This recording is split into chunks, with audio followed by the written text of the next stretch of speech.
Mr. Speaker, I move that we recognize the Honorable Representative Stella Kimbo of the 2nd District of Marikina City to sponsor the measure. The amiable Congresswoman is once again recognized, representing the city of Marikina. You may proceed. Salamat, Mr. Speaker. Mr. Speaker, sa palagay ko ay oras na magbigay halaga sa economic contribution ng ating mga seniors.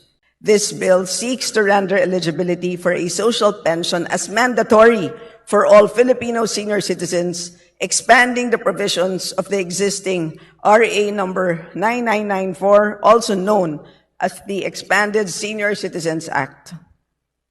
Uulitin ko po, ibig sabihin, matik na ang pagiging kasapi sa social pension.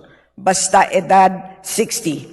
May SSS pension man o wala, may GSIS pension man o wala, kasama na po. With 232 members voting in affirmative, 0 in negative, and 0 abstentions, House Bill number 10423 is hereby approved on third and final reading. Congratulations.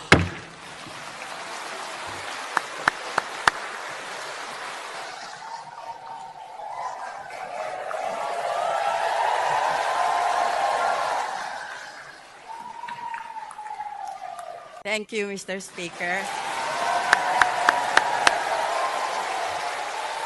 Vice Chairman Stella Luz A. Kimbo, who played a very vital role for this third reading.